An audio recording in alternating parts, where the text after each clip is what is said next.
Good evening and welcome. My name is Martin Randall. I'm a trustee of the Georgian group, and I'm just here to introduce Philip Mansel, and also afterwards to be an artillery spotter for questions. I expect Philip Mansel doesn't need an introduction. He's one of our most illustrious historians, and he dominates all three of his specialities. The three it's France, the monarchy in particular, from Louis XIII onwards, right to the end. It's the Ottoman Empire, with a particular interest in the topography and history of cities. And then the third one is a link between the two, and that is court history. We're talking princely, not judiciary courts here. And so at that point, oh no, I will say, yes, he has got some books for sale here, and good old-fashioned cash would be welcome. Yeah, this is a small sample of the 14 books, I believe it now is, 7 of which have been translated into French, but across the whole range there have been translations into 12 languages, which speaks for itself, I think, in terms of Philip's significance and regard in his field. So, thank you very much. Thank you, Martin, and thank you all for coming. And please, if anybody wants to join the Society for Court Studies, there are forms here and specimen journals. And I'm talking to you tonight about an unknown land, really, the land of Franco-Britannia, of French-British friendship. It's often forgotten in this age of nationalism. And I want to talk about two very significant figures, much mocked in their lifetimes, the Prince Regent and Louis XVIII. And here they are. This is the Regent bidding farewell to Louis XVIII on the royal yacht at Dover on the 24th of April 1814 as he's about to sail for France. It's by Edward Bird, a forgotten Regency painter. And in fact their links were so close that they probably preferred each other to many of the English or French fellow countrymen. And why? Well, George IV, I'll call him George IV just for ease. He was a Francophile at a time when French fashions dominated England far more than I think we imagine. And no foreigner spoke better French, according to the son of Louis Philippe, than George IV. And French was frequently used at his court.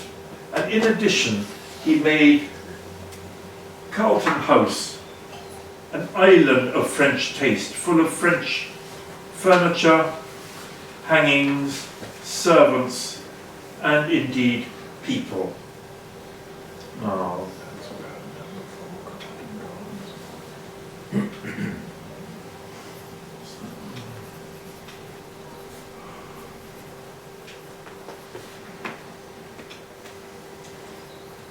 yes. This is an example of the links between the two. This is in fact a treatise on how to pronounce English, written for the French, dedicated to the Duc de Chartres, later Philippe Égalité, and it's from the personal library of Louis XVI. So already in the 1770s, all the French royal family, at least the men, were trying to learn to speak good English. And then the French Revolution, it reinforces these links between the Bourbons and the Hanovers, which were already beginning. There is such sympathy for the fate of Louis XVI and the royal family and the nobility that one of the bestsellers of the time, Allende, 1800, is an account of Louis XVI's last days by his valet. London was then, it's often forgotten, Georgian London was a French-speaking city full of French publishers and French tradesmen. And look at the list of the subscribers to this book. I've only produced one page, but it's the entire royal family and most of the nobility of England subscribed in advance, and of course among them is His Royal Highness the Prince of Wales, later George IV. And here is one of the many French princes who came to live in London. This is the Prince de Condé, leader of the émigré army, and by Sophie de Tott, a French woman painting in London. And here is the Comte d'Artois, the younger brother of Louis XVIII. Louis XVIII is the middle brother. He escaped in 1791. He wanders around Europe, more and more impoverished, until he comes to England in 1887. We'll come to that. The Comte d'Artois, very dashing. Here he is in the red uniform of Colonel General of the Swiss and the Grisons. He lives in London on a British pension from 1799. And the fact that he has a pension, in fact they all have pensions, is I think indicative of the secret British policy from 1799, from Pitt the Younger, to restore the Bourbons. They constantly say, we under no circumstances will interfere in the internal affairs of France, but of course they did nothing else. That is the subject of my talk, really. And Artois often goes to dinner at Carlton House with the Prince of Wales. They know each other really quite well. And this is the French Royal Chapel, now demolished in the 1970s, shamefully. It was a chapel for 100 years for different French refugees in London. That is where Louis XVIII's wife's funeral took place, many other ceremonies. It later, I'm ashamed to say, became a recording studio where My Boy Lollipop was recorded. Among other horrors. It was built by the émigrés with their own hands. Another sign that late Georgian London was full of French people. Which street? It was King Street, very near Portman Square. I think the street no longer exists. The whole pattern has been rearranged. And this is another living link, a person who definitely needs a biography. He's called Monseigneur Dillon, of the great Jacobite family that settled in France, did very well in France. He became not only Archbishop of Narbonne, but President-elect, President by right of his office of the Estates of Languedoc. So he's a major Ancien Regime figure, still remembered there for his work in favouring canals and trade and so on. He comes back to London. He's of English and Irish origins, and he rules over the French émigrés in the Marylebone district near where we are now, until his death in 1806. This is a picture commissioned by his English cousin Viscount Dillon, and it shows him as an Ancien Regime figure, and it's painted by Hoppner in London in 1800. So the Ancien Regime was alive and well in Marylebone and Fitzrovia, and it's now in Alec Cobb's house outside Dublin. He's got the Saint-Esprit and so on. Point it to your computer. And 1807, Louis XVIII arrives in London. He settles finally in, he already speaks perfect English. He escaped from Paris in 1791, disguised as an Englishman, that is wearing very simple clothes and speaking English. And he already knows George IV. I'll quote from a letter he wrote later. Since the beginning of the revolution, the Prince of Wales has not ceased to show the most touching interest in my cause. That is the foundation of the friendship which unites us. Personal acquaintance has only consolidated and increased it. So national boundaries didn't really matter compared to the shared enthusiasm for the cause of monarchy and peace. And in George IV's case, I think this is increased by the doubtful legitimacy of the Hanovers, who owed the throne partly to an act of parliament. So he's all the more keen to support totally legitimate dynasties like the Bourbons. And of course he had shown great interest in the last Stuarts and bought their papers, or had been given their papers and many of their relics. And another supreme factor is that the Bourbons were prepared to yield all the conquests of the Republic and the Empire. They didn't want the Low Countries or the left bank of the Rhine, and that was a consistent Bourbon policy since the reign of Louis XV. So that made them even more attractive to the British and the British royal family. And the moment Louis XVIII arrives, he's not allowed to London, but he's allowed to live first at Gosfield. This is Hartwell House outside Aylesbury, where he lived from 1809 to 1814, and he's given the enormous pension of 16,000 a year, which itself says more than most documents about what the British government was intending for him. And there's considerable public interest in him as an enemy of Napoleon above all. And he speaks English, he plays the game of popularity, he talks to people at the port of Yarmouth or in other places. And then, October 1808, they meet for the first time, the Prince of Wales and Louis XVIII and all the French royal family. They are staying at Wanstead House. There's a great expert on Wanstead here tonight. You can ask her more about it. And they're staying there for a review with the Prince de Condé. So the Prince of Wales meets Louis XVIII in Wanstead House, a magnificent Baroque palace, no longer in existence. And he goes down on his knees to this exiled monarch and promises that he will never make peace until he has been restored. The King of France has been restored to the throne of his ancestors.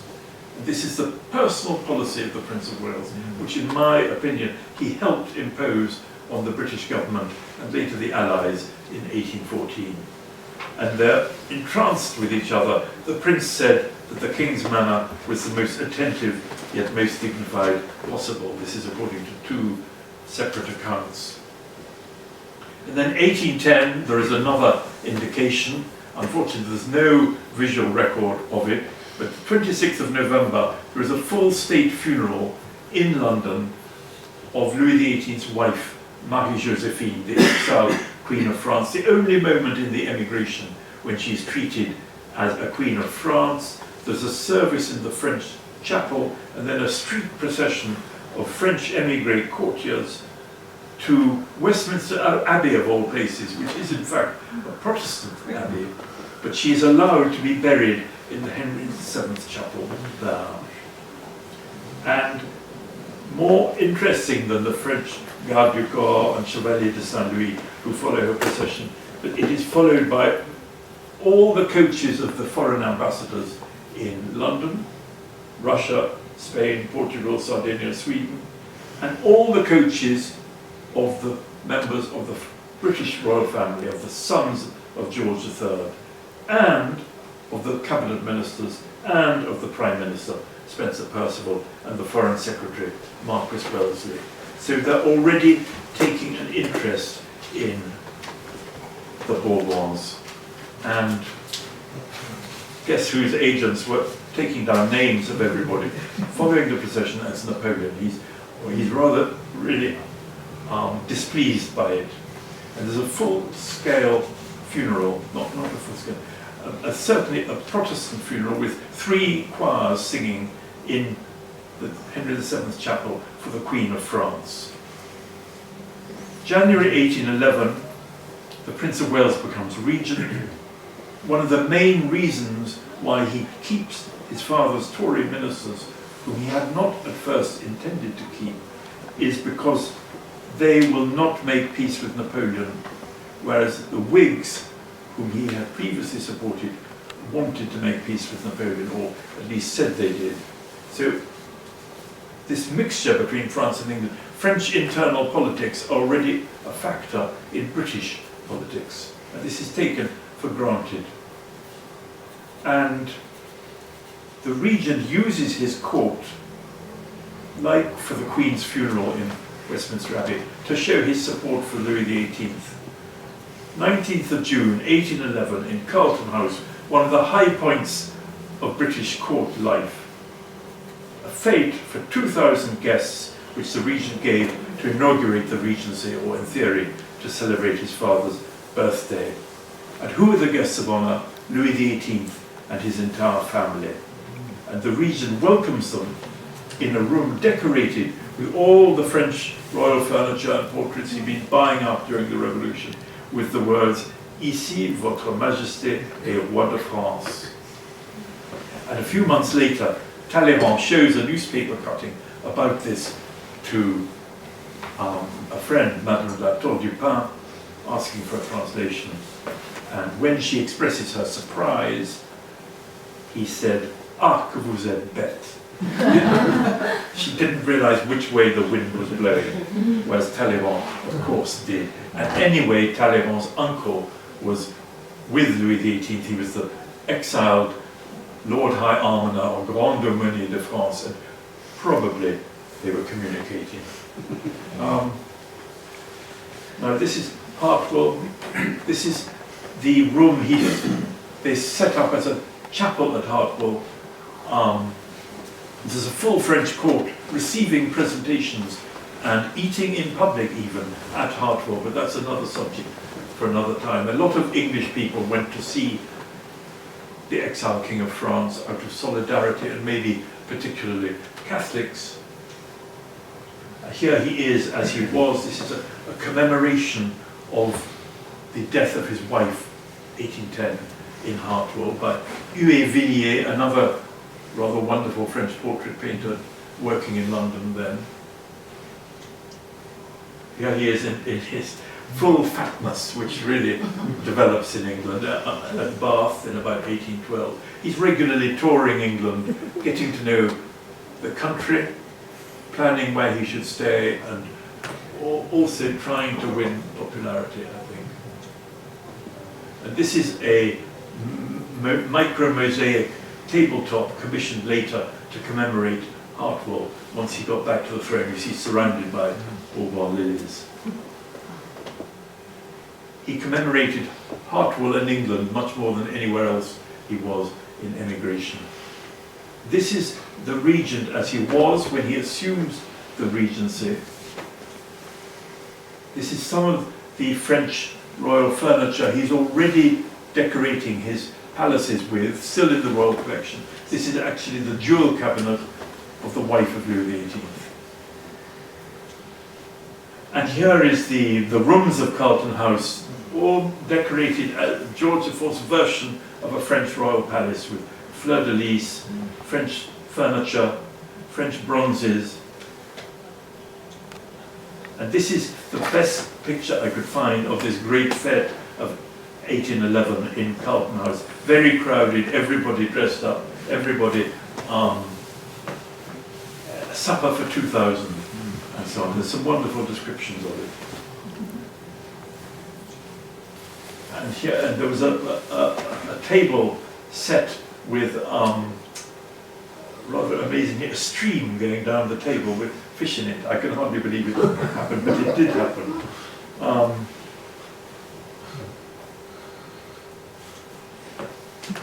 And in the following months, 1811, 1812, the invasion of Moscow, the catastrophe, the retreat from Moscow, the French and British royal families meet much more often than before, because clearly Napoleon is about to be defeated. The two families dine together at the Prince de Condé's house at Wimbledon,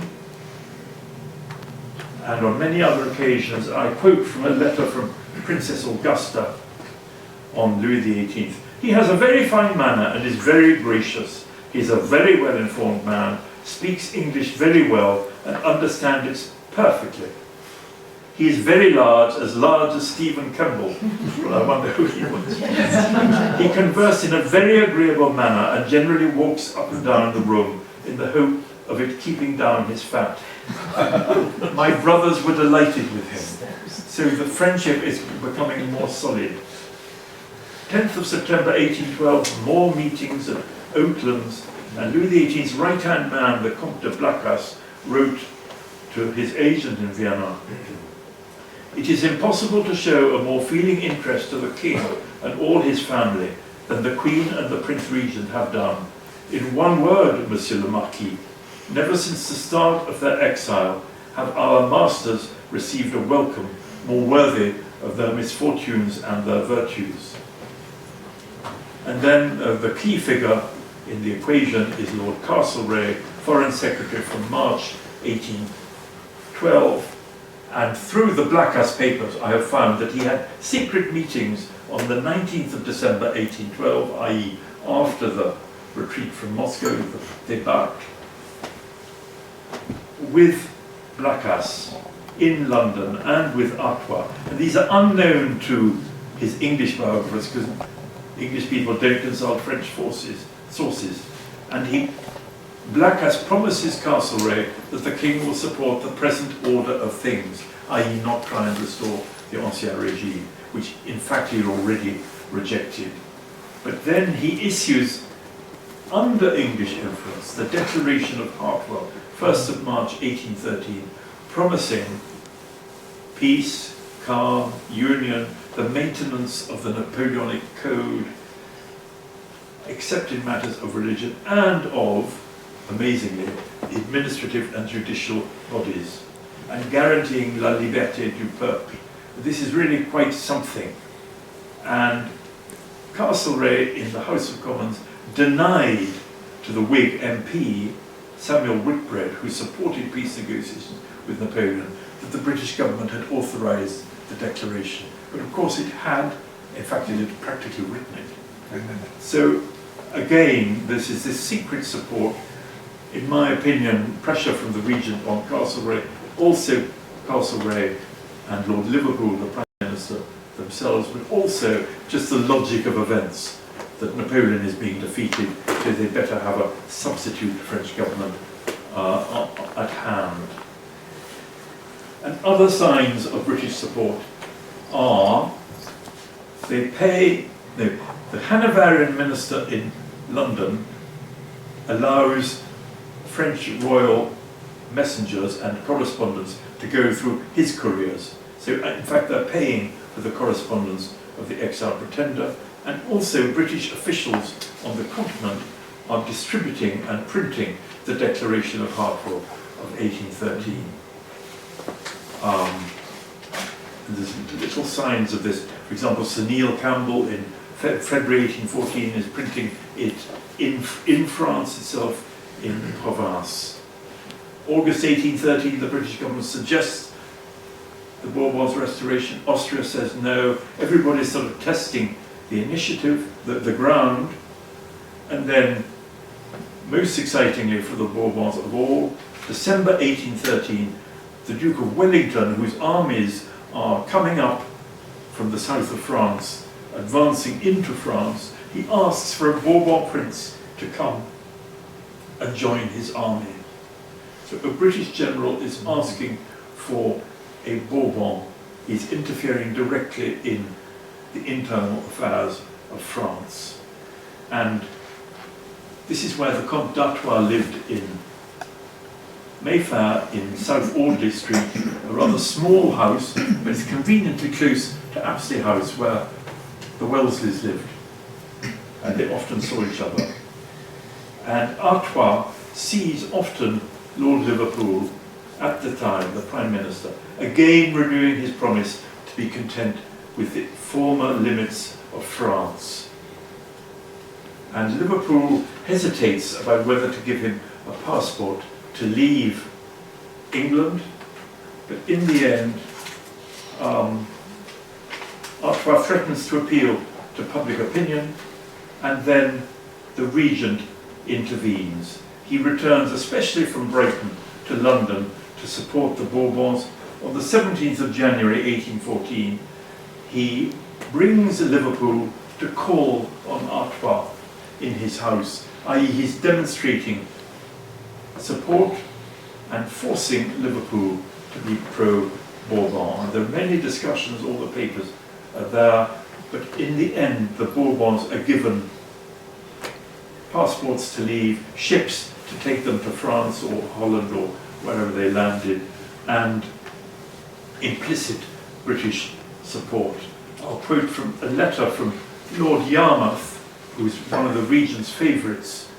He says, with a courtier's inside information, Bunbury, a war office official, is gone to Lord Wellington to arrange for the appearance of a Bourbon there, and to say much on this subject, which government are too much afraid of Whitbread to put on paper. They're not putting their support for the Bourbons on paper, but their acts are showing it. In fact, Angoulême, Artois' son, arrives in southwest France and is immediately received by Wellington at army headquarters. And the civil government of the French land conquered by the British is handed over to a Bourbon prince, even at the time that Britain is still negotiating peace with Napoleon. And then very hypocritically, Castlereigh and Wellington constantly say, we're not interfering, we're not doing anything, we're not compromised with the Bourbons, but in fact they are doing exactly that. And at the same time, 24th of January, the Regent summons the Russian ambassador without Castlereigh being present and says that Napoleon was a monster, basically. If peace was made, the blood of all Europe would have flown only for an illusory repose. No trust could be placed on Napoleon. France should decide its own future, but the Allies should recall to the French the existence of their legitimate dynasty, and personally he could not but take a lively interest in them. So he's pressuring not only his own ministers, who depended on his favour partly for their continuation in office, but also the Russian ambassador, the key ally of England, the major power in the campaign of 1814 against France. And in fact, Alexander I was already pro-Bourbon, and this is Blacas, Louis XVIII's right-hand man, who runs the government in exile from Hartwell. Very good letters. This is Count Munster, the Regent's right-hand man, who is his Hanoverian minister, even when Hanover is under occupation, and the man he trusted more than his own English ministers. And he's pro-Bourbon, and he's allowing the Bourbons to use his couriers. He's in the Waterloo chamber, along with the Bourbons and the Tsar. And this is Count Pozzo di Borgo, Napoleon's childhood enemy from school days in Corsica, who pursues him like a nemesis round Europe. He ends up as an ADC of the Tsar.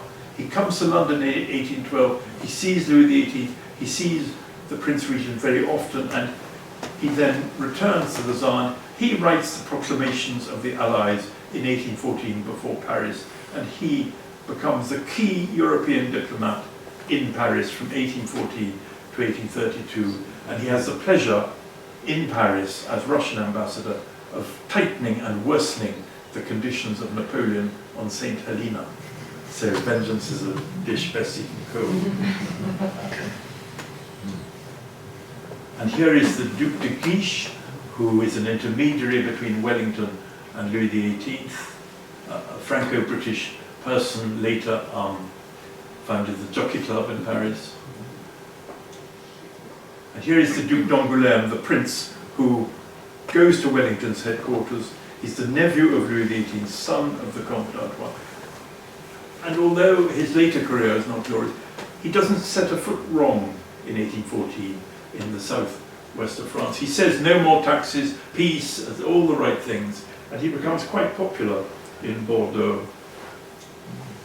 And here is an unknown picture by Crépin It shows the entry of the Duke of Angoulême into Bordeaux, the 12th of March 1814, perfectly coordinated between British forces, French royalists, the Duke d'Angoulême, and the Mayor of Bordeaux, who declares for the Bourbons, a very brave act, and he happens to be of Irish Jacobite extraction, which I'm sure helped.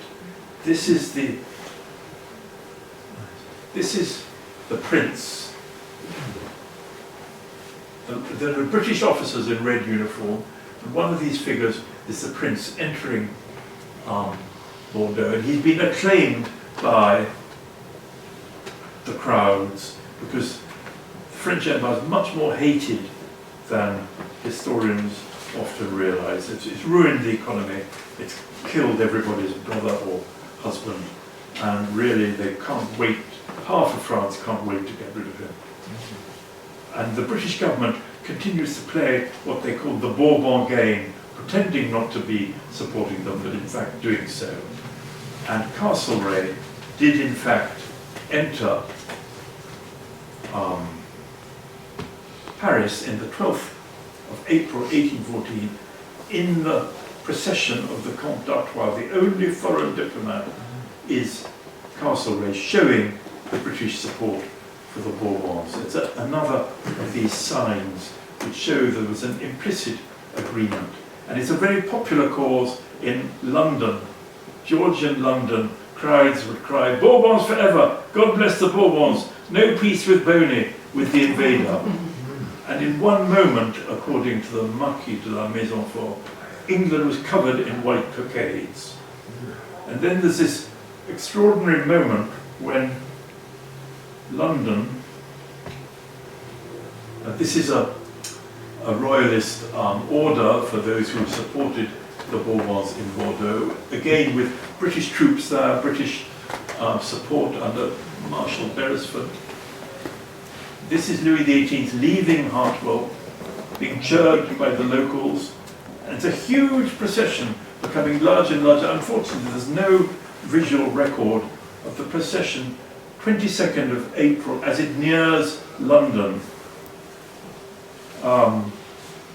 They were probably organised in advance by the Regent, the greatest of royal impresarios.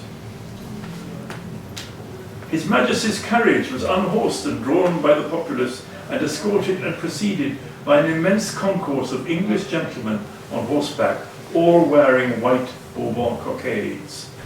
The Regent takes him in his state coach with the Duchesse d'Angoulême and the Prince de Condé, royal horse guards in state uniforms. One mass of carriages filled with spectators stretched all the way down Edgware Road and Park Lane and along Piccadilly. Roofs, balconies, windows and scaffolding were filled with spectators waving white Bourbon flags who'd been waiting 4 hours before the King arrived about 4 p.m. I quote from Garter, King of Arms' account. The ceremonial moved slowly on, impeded by the eagerness of the multitude. And then the King arrives at Grilland's Hotel. I think this was Grilland's Hotel, a very smart hotel run by a French émigré, as lots of hotels were, in number 7 Albemarle Street. And everybody's cheering, and the Regent would have liked that because there weren't many cheers for the Regent when he was on his own because of his unpopularity and his trouble with his wife. Princess Leven commented that it seemed like the restoration of a King of England rather than a King of France. So the links between French royalists and England were really very close. The King entered the hotel on the Regent's arm in the ballroom in the presence of French and English nobles, all the foreign ambassadors and the entire cabinet. The Regent offered his congratulations in French.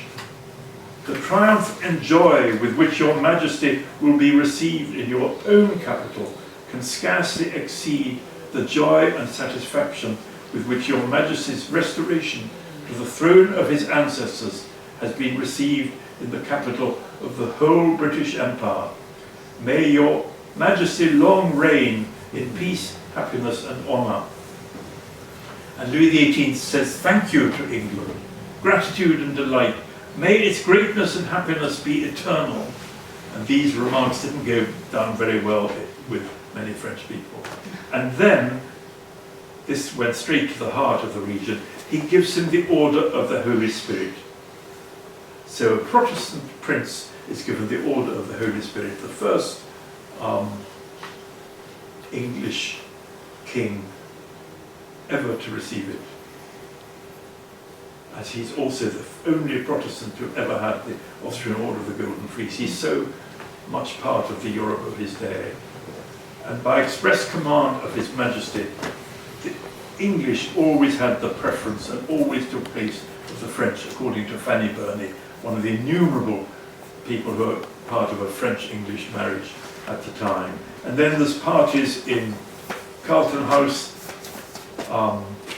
21st, 22nd, 23rd of April, and Louis XVIII is given the Order of the Garter, the first King of France to receive it since Henri IV. And the famous remark of the regent, when he put the garter around the king's leg, it was so large it felt like a young girl's waist. And then more presentations, the Corporation of the City of London, and everybody is hoping that peace and trade, an Entente Cordiale, in effect, if not in name, was already being proclaimed. And Louis XVIII replied in English, "Neither myself nor my family will ever forget the asylum afforded us, nor the stand which has been made against tyranny by England." And he even, this was extremely tactless, after dinner, probably it was a very good dinner, attributes the restoration of our house on the throne of its ancestors after divine providence to the counsels of your Royal Highness, to this glorious country, and to the steadfastness of its inhabitants. His Anglophilia triumphed over his acumen, because a lot of French people had also helped restore the Bourbons in Bordeaux, in Paris, and elsewhere. And then he leaves for Dover. The road to Dover was lined with spectators. Then this farewell. Here he is. This is dedicated to the Prince Regent, as he was seen in London. Please note he's wearing the Order of the Garter as a sign of Franco-British friendship. And this is again by Edward Bird. I'm sorry, it's not very precise. This is the best image I could get. This is in Bristol. It is the farewell of Louis XVIII to the Prince Regent. Practically everybody is there. Addington, the Home Secretary, is, I think,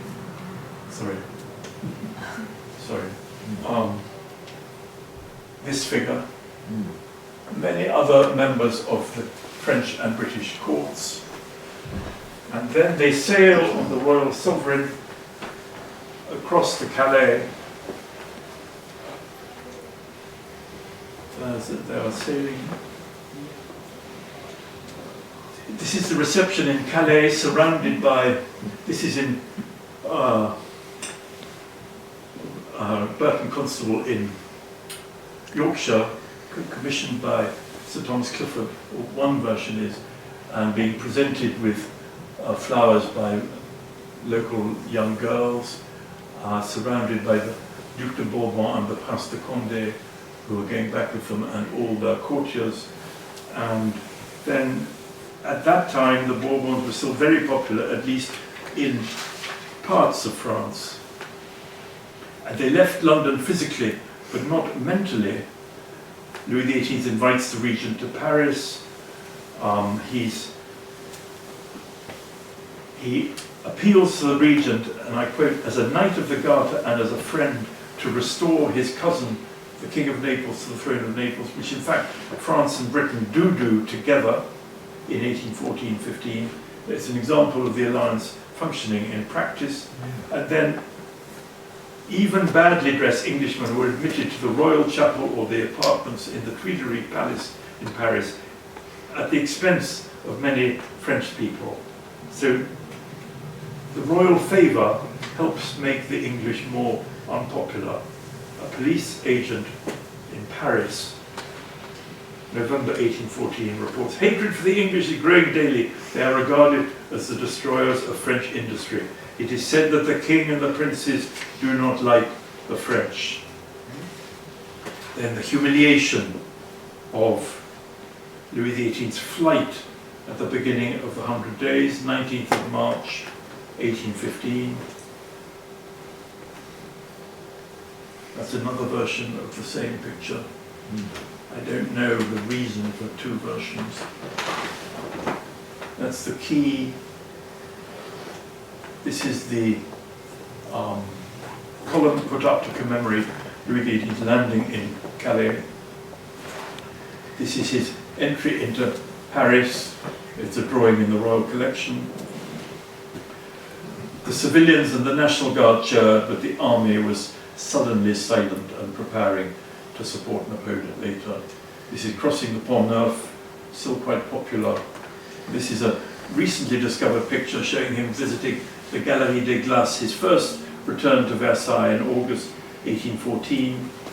And you see the workmen cheering. Again, he's still quite popular because peace was thought to restore prosperity and trade.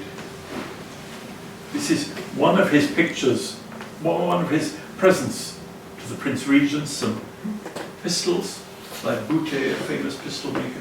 It's surprising there aren't more presents. Maybe some have been sold or lost. I don't know the reason for that.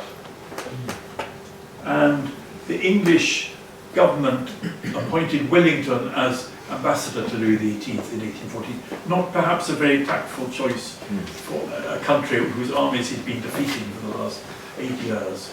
This is him painted by Baron Gérard, and in the end he too became very unpopular and had to leave France. But he establishes a close friendship with Louis XVIII and the government. He's constantly seeing Louis XVIII. This is the alliance functioning unofficially.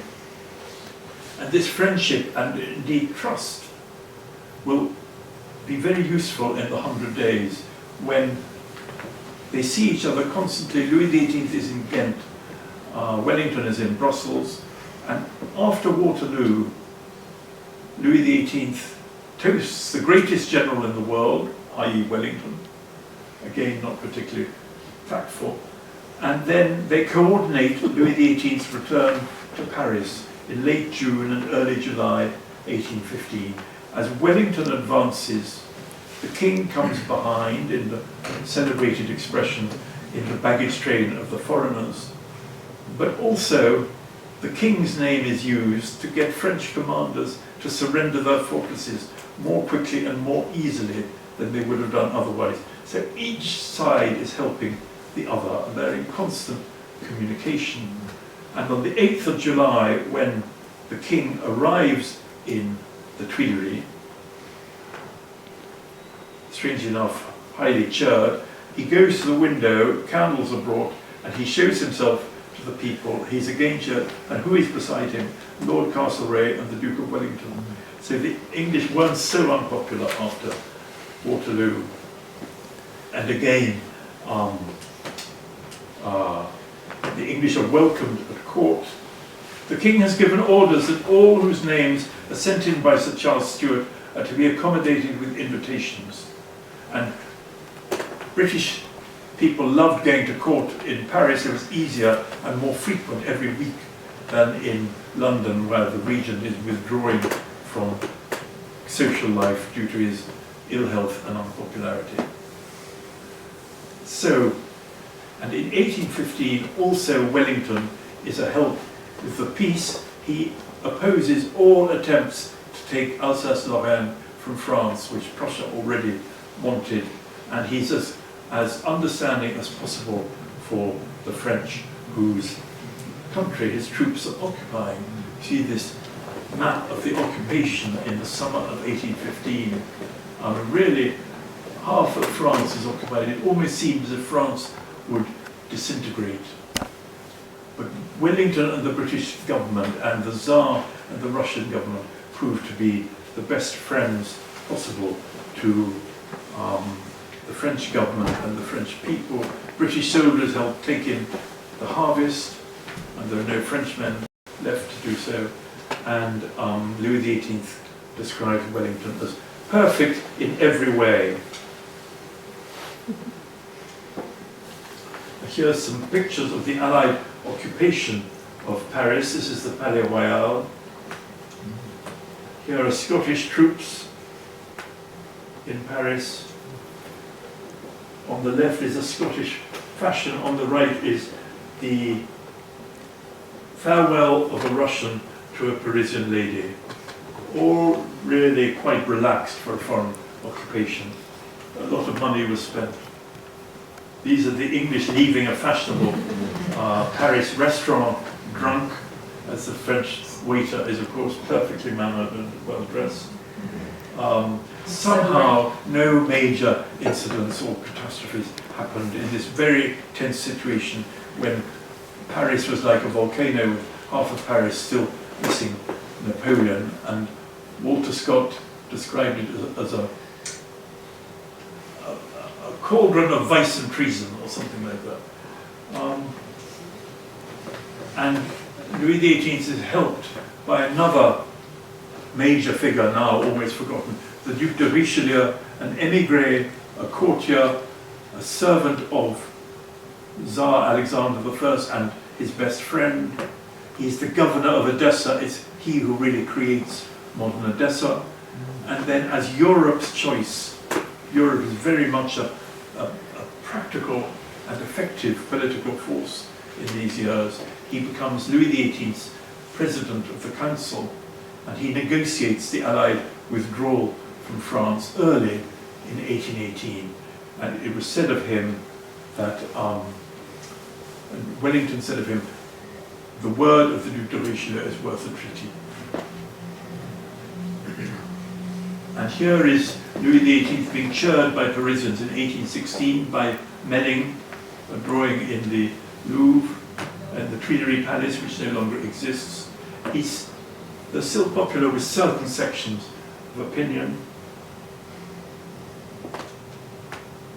They're not popular with some British caricaturists. This is the caricature of Louis XVIII. And this is the drawing, the painting by Guérin, which he gave to the Duke of Wellington as a sign of friendship in the coronation robes, which he never in fact wore because he wasn't crowned, he was too old and ill. But please note the garter around his leg. It's another symbol of French-British friendship. And he does finally give the regent a magnificent present, which is the Table des Grands Capitaines, a masterpiece by Sèvres. The regent loved Sèvres, and this arrives as a present from, commissioned by Napoleon. It shows his profile surrounded by great captains of antiquity, and it arrived as a present in 1817, and it is still in Buckingham Palace today. You see it. Absolutely magnificent. And unbelievable presents go from Louis XVIII to the Duke of Wellington. There'll be a meeting about that in May, and you can see them in Apsley House. Sèvres, pictures, more Sèvres. The silver is no longer evident. Also some diamonds from the French crown jewels. No one was better rewarded than the Duke of Wellington. And here is the regent as George IV, and he's using as a prop in his picture, as he often did later, the Table des Grands Capitaines, as a sign of victory. And later, Artois, when he succeeds Louis XVIII as king in 1824, told Canning that he remembered his last conversation with the Prince Regent in London, and Your Majesty and himself, that is George IV and the future Charles X, had come by common consent to the conclusion that the restored family had nothing to do but act frankly and cordially upon the institutions which it might be necessary to sanction. And unfortunately, Charles X did not do that. He was overthrown in 1830. But by then, the French-British friendship is really functioning very smoothly indeed. Paris has about 50,000, 30,000 English inhabitants. They cooperate in the restoration of the Bourbons of Naples, and above all in the liberation of Greece. 1826 is all fixed between the two governments, between Canning and Villèle, the French Prime Minister, and later in the securing the independence of Belgium. French and British forces work together, the British Navy and the French Army, as they have not done since the reign of Louis XIV in the 1670s. The Entente Cordiale is finally proclaimed by Palmerston in 1831. It was the 120th anniversary last year, and it reaches one of its many high points with the visit of Queen Victoria to Napoleon III in 1855, and she says what George IV and Louis XVIII certainly felt: the union of the two countries and of the two sovereigns is of the greatest importance. May this happy union ever continue for the benefit of the world. Thank you very much.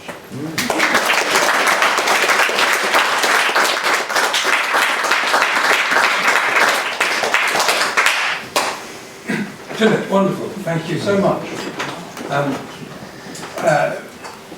Maybe it's because I'm peculiarly ignorant, but that I found revelatory. Now, are there questions? Just a very quick one. You know the furniture that was coming over from France after the revolution? How was it coming over? Had the aristocracy stored it away? It's just that when you go to the Wallace collection, there's beautiful pieces of French furniture there. Yes. So how were the aristocrats post-revolution getting this furniture over? How did they travel? Well, I just don't even understand. Did the revolutionaries not keep all the furniture? No. How was it not destroyed? Well, there's many great experts here on this. The market functioned very well. The French Republican government sold the contents of Versailles. They're not of other royal palaces. And the art market is such that wars don't really matter. Things cross the channel.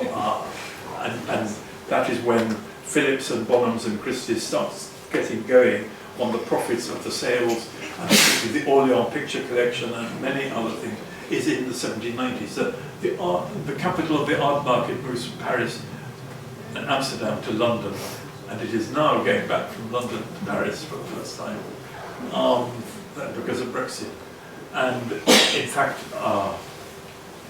hopefully there will be more conferences and books on the French émigrés in London. It's a very unstudied field. They were everywhere and really quite useful technically. And I forgot to say, there are many Bourbon exhibitions happening this year.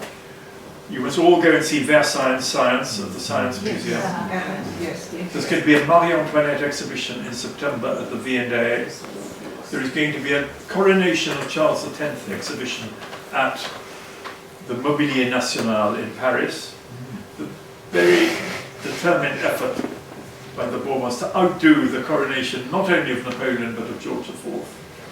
And there will be a Princesse de Condé exhibition at Chantilly and an exhibition on the Comte d'Artois Young at the Chateau of Maison, and many exhibitions at Versailles, including one on the son of Louis XIV, who was a great art collector. So there is a bit of a Bourbon revival at the moment. Is there anything about music in this story? Because you didn't mention, there must have been some concerts, Well, some pieces especially composed. The Regent loved music. He had a very good band. I think it played mainly German and English music rather than French. Louis XVIII, I don't think was particularly musical, but they had a wonderful orchestra in the Tuileries Chapel. So the music during Mass was what people really went for, more than the service. And there Did any were... of them actually play an instrument? Sorry? Did any of them play themselves? I think the Regent did as a prince, but I don't think Louis XVIII did. That's a very good question. I don't know. Many French émigrés were musicians, like the harpist Erard, who I think made hearts in immigration in London. Much better chair. Yes. Didn't they have the same doctor? Louis XVIII. Yes, they have the same doctor. This very mysterious character called Père Élysée, who everybody's rather rude about because he had lots of girlfriends, lots of actresses. But there's an extraordinary document that he sent the regent in the summer of 1814 from Paris describing public opinion in France. And he's obviously on very close terms with the regent and with Louis XVIII, who makes him premier chirurgien du roi, or something like that. So I think he's a secret link who would have arranged the ceremonies of the reception in London, and probably much else, but I don't really know. And I think he certified the sex of the Chevalier d'Eon when the Chevalier d'Eon died in London. Yes? Do you think this Entente Cordiale may be a factor to encourage French painters like Delaroche to show a growing interest in English history painting? Yes, I think the whole French elite was obsessed with English history and England and Shakespeare and Lady Jane Grey, and Hume's History of the Stuarts was a big hit in France. As the English elite was obsessed with French history, Marie Antoinette, Louis XIV, and so on. And an apogee of this is the Bal Marie Stuart given by the Duchesse de Berry in 1829 in the Tuileries, where there's an equal number of French and English guests, practically. It was fashionable to be interested in English history, and they really thought that the French Restoration was a repeat of the Stuart Restoration, and some people knew that Louis Philippe would be the William III of French history. Yes.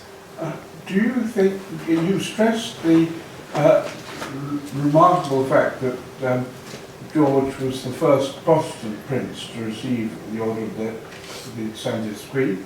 Do you think that the English support for the Catholic Church in Ireland in the 1790s, as exemplified by Maynooth, for example, helped this kind of reconciliation? I must confess my ignorance on this, on the Catholic Church in Ireland. Well, there were still anti-Catholic penal laws, weren't there? There were, but there was a Catholic Relief Act, not full emancipation, which was voted for by the Duke of Wellington when he was an Irish MP, and there was the British built Maynooth College in the 1790s as a ceremony for Catholic priests. It's an anti-revolutionary move. Yes. And of course, the 1798 revolution, the Irish nationalist historiography has made out that it's largely Catholic, was actually started by Northern Protestants. Yes. Lord Edward Fitzgerald, the principal Southern leader, was a Protestant. And so it was revolutionary nationalist, not particularly Catholic. So maybe that may have influenced French exiles' support. Is that possible? Can I just hang on to that? That's why there was an Act of Union between Ireland and Britain in 1802, fear of revolution. Fear of revolution. But partly they're already sympathetic to the Catholic Church because of the sufferings of the French Catholic clergy after 1791, and so the French Catholic émigré priests are very well treated, and they helped found some of the Catholic parishes in London in the 1790s. There's one just off Sloane Street with a statue of a French émigré priest. But Wellington's quite harsh to Catholics until quite late, isn't it? As Prime Minister, yes. Yes. But George is also anti-Catholic Yes, at that time. having been pro before. Yes, so that made these things swing. The French Bourbons are trying to be very tactful about these differences. But Louis XVIII had one Irish Catholic friend who is the Lady Buckingham, the wife of the Marquis of Buckingham at Stowe, who often entertained him there, she was a Catholic with a Catholic priest and chapel. And that was a huge link, I think. Thank you.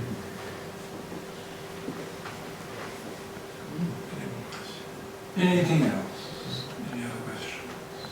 Can I just ask, did this intimacy between the royal houses continue to the end? To Yes. 1848?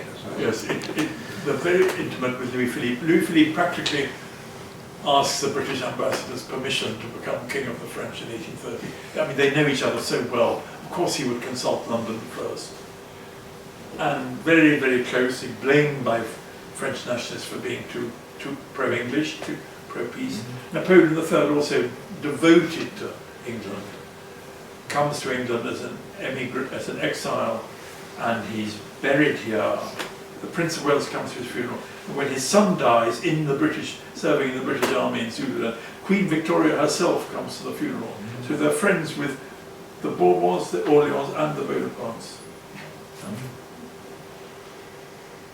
Because I think there's a feeling that two quite similar countries with shared constitutional monarchies, more in common than with Austria, Prussia, and Russia. That actually becomes quite an important thing as the Congress system develops. Yes. That you get British diplomats and French diplomats basically saying Yes.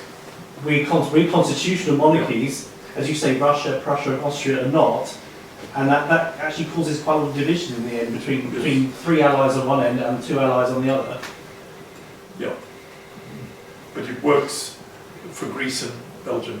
And in fact, another link was in 1815 during the 100 Days, Britain automatically pays for French ambassadors abroad. It automatically picks up the bill. Yes. How did Prince Albert get on with the French emigres? He liked the Orleans, 4 of whom had married Coburgs or Coburg relations. Queen Victoria liked Napoleon III, she was charmed by him. But Prince Albert loathed him, perhaps because his wife liked him. And he has a wonderful definition of Napoleon III, he just calls it the walking lie. But in fact Britain and France did join together in the awful Crimean War against Russia. Prince Albert was very sceptical about the Bonapartes, rightly. Just on this gentleman's question, that's very interesting about what you were saying, about, constitutional monarchies versus this Austrian Empire, the Russian Empire, and how those ties stay there right up to the lead up to the First World War. So it would be very interesting at another lecture to hear about how that tied in with those groupings with the Ottoman Empire. But that's another lecture. Well, they were very close. Britain and France supported the Ottoman Empire against Russia, yes, for hundreds of years. A very long-term policy based on enlightened self-interest. What happened to Louis XVIII's son? Did he die? Louis XVIII didn't have a son. Louis he XVI had one, who died in prison. Oh, yes, I know he did, yes. Yeah. That's the Louis point. XVIII had no children, no known children. Oh, right. Charles X had 2 sons, the Duc de Berry, who was murdered, and the Duc d'Angoulême, who took Bordeaux in 1814 and then died in exile in 1844. Apparently there was 20 minutes between the Charles X. That's right, yes, Louis XIX. So the present heir calls himself the 20th. Of course. Yes. He's Louis a the Spanish 20th. Bourbon.